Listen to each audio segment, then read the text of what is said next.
Okay, welcome to the Notes and Solutions for day 37 of our GCSE 5 a day. We start with a question on time. Now, the key issue that we need to remember with time is that we have 60 minutes in an hour, not 100.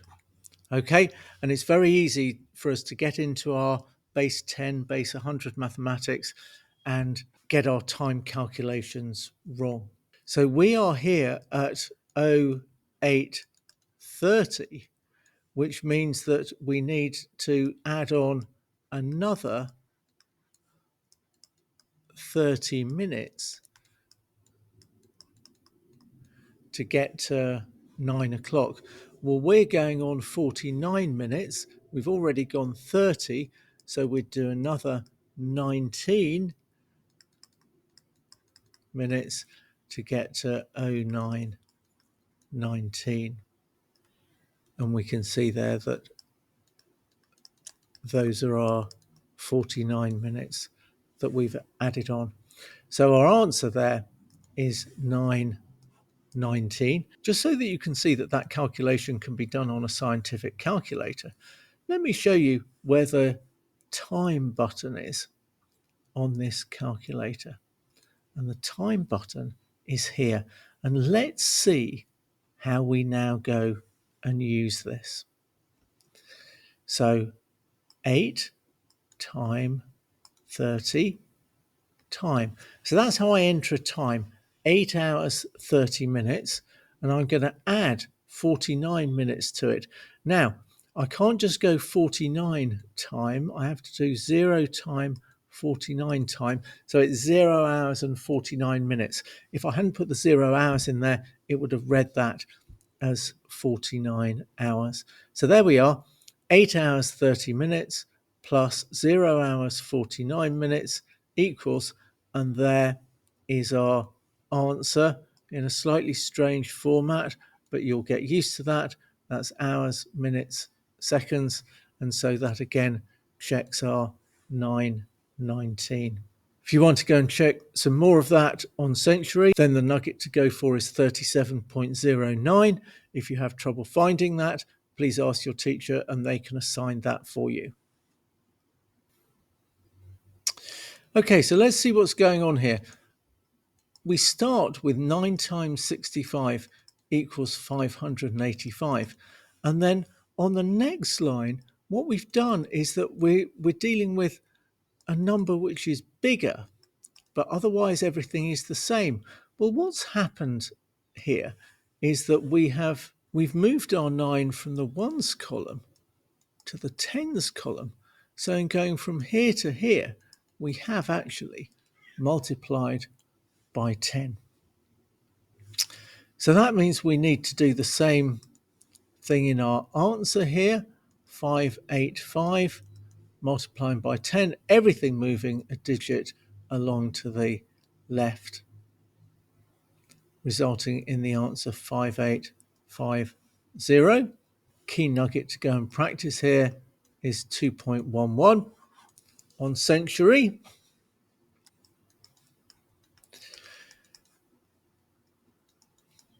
We now have something a little bit different in that we have 0.09. So our 9 digit has moved 1, 2 places to the right. So that means we are dividing by 100. And we're going to have to do the same here as well. So if we want to divide 585 by 100, we need to move each of these digits 2 to the right. So that's 5.85. Nugget to go and practice here, 2.12. Okay, now our number here is represented in standard form. And the key part of standard form here is, first of all, that we express everything in powers of 10, but also that we have a single digit before the decimal point. And what this does is that it tells us exactly what column this 3 is going to be in, because it's going to be in the 10 to the power 3 column. So let's have a look at what we've got here. Let's have a little place value revision. So this is the ones column, the tens column, the hundreds column, the thousands column, the 10,000s column, and the 100,000s column. And this is 10 to the power 1, 10 to the power 2, 10 to the power 3, 10 to the power 4, 10 to the power 5. And those of you who can remember your index rules, this is 10 to the power 0. 5, 4, 3, 2, 1, 0.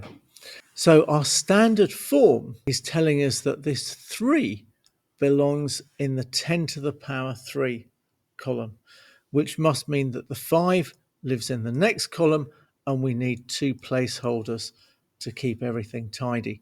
So our answer is 3,500. The nugget to go and practice on century is 14.03.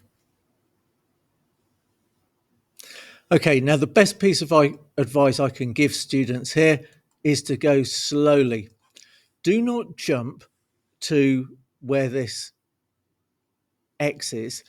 Just start where the 50 is, start where the 125 is, and see, is there anything else that we know? Okay, now the first thing we can see is that we have some parallel lines. So hopefully our knowledge connecting parallel lines tells us that this angle here is 50 degrees, because these two here are what's called corresponding angles, which are equal. And let's look at our 125. I think you'd agree that we can see that what we've got here is 2 angles about a point on a straight line. So this one here is going to be 180 minus 120, which equals 55. So I think we can now also see that we have a triangle, 50, 55, x, and we should know that our angles in a triangle add up to 180. Let's add these two up. We're doing a bit of algebra solving here. So we've now got that nice and tidy. So we're going to subtract 105 from both sides to keep it balanced. So x equals 75. So remember that advice, go slowly, don't get tricked into heading for x too quickly. Just work our way from the information that we're given slowly across the page towards our x. And you can go and practice some similar questions like that on Nugget 27.12. Now that's the end of the notes and solutions for our day 37 of our GCSE 5 a day. Hope you're enjoying your 5 a day questions. If you've still got any queries, please don't hesitate to ask your maths teacher.